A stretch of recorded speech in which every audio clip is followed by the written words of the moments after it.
Upon the completion of 22 seasons, the National Security Agency, NCIS, announces the replacement of its final original cast members. Due to the fact that it is not an easy task to be on the air for more than 20 years and still bring in great ratings, the popularity of Don Belisario and Don McGill's procedural continues to survive. Following the successful premiere of Leroy Jeffro Gibbs' Major Case Response Team in JAG, the Navy Yard-based squad was soon given their very own show, with the pilot episode being titled Yankee White. This created the groundwork for the National Crime Investigation Service, NCIS, creating the level of justice and dedication to service that the team is known for. NCIS has suffered the loss of a great number of characters over the course of its history.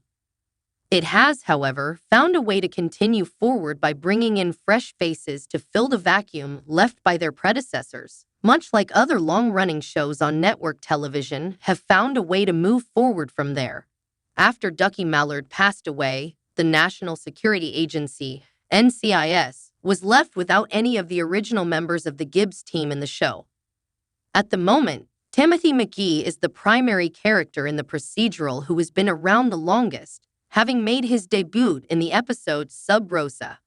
Nevertheless, there is still one more original character from Yankee White, but Stick and Stones, which aired in the 4th episode of the 22nd season of NCIS, has effectively written him out of the show.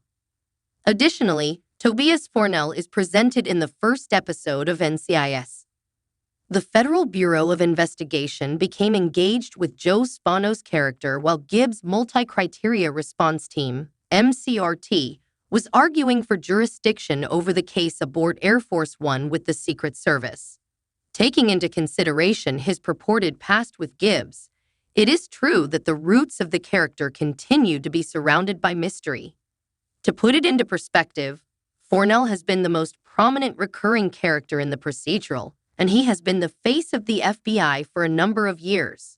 In the 1000th episode of NCIS, the team reviewed the case of Leonard Rich, the radicalized man who attempted to kill the president. This was his final appearance on the show.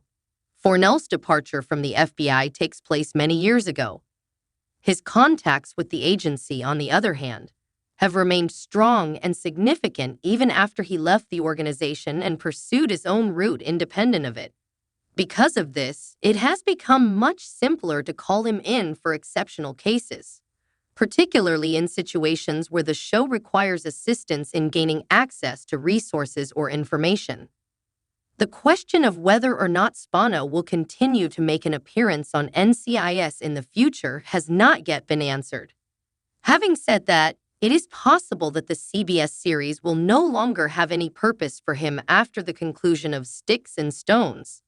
In episode 4 of season 22 of NCIS, Alden Parker's Multi-Case Response Team, MCRT, deals with a case that is extremely nerve-wracking as they strive to prevent the beginning of World War II. To make matters even more challenging for them, Deputy Director Todd Sweeney of the Federal Bureau of Investigation, FBI, steps in to reignite the long-standing competition between the two agencies. The connection between MCRT and Fornell's previous agency has been deteriorating ever since Gibbs' messy departure from NCIS. This is due to Parker's decision to let Mark Harmon's character go, which has caused the relationship to worsen. Having said that, the disagreement is finally settled when Sweeney and Parker finally go their separate ways and bury their differences. It should be noted, however, that even though NCIS might not have any use for Fornell, this does not mean that he cannot make a comeback to the show. However, in order to successfully reintroduce him into the narrative, CBS will need to exercise a greater degree of creativity in their selection of methods. As a result of this, the National Criminal Investigation Service, NCIS, now has a new face in the form of Sweeney, who has taken over the job that Fornell had been playing for many years. Given that the deputy director holds a higher position within the organization than Gibbs' longtime friend, it is likely that he will be of greater assistance to the Minority Crimes Response Team, MCRT. It should be noted, however, that even though NCIS might not have any use for Fornell, This does not mean that he cannot make a comeback to the show. However, in order to successfully reintroduce him into the narrative, CBS will need to exercise a greater degree of creativity in their selection of methods. In the television show NCIS, Fornell and Sweeney are both linked with the FBI, yet there are some discrepancies between the two of them. According to what was stated earlier, the position of deputy director indicates that the latter possesses a rank that is far greater than that of the former.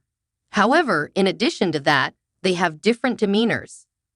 The chat that Sweeney had with Director Leon Vance and the subsequent interaction that he had with his former subordinate both imply that he is not as strong-willed as was initially assumed. This is especially true when it comes to dealing with Parker in the past. In contrast, Fornell is a resolute individual, even to the point of becoming obstinate on occasion. In addition, their background with NCIS is rather distinct from one another.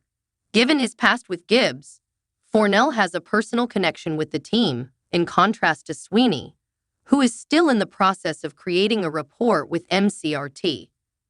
It is safe to assume that Fornell and Gibbs have an unbreakable link, despite the fact that particular details regarding that are still unclear at this time. In a few instances that prove to be of great use in NCIS, there is some good news. Sweeney is able to create the same rapport with Parker because he has the time to do it.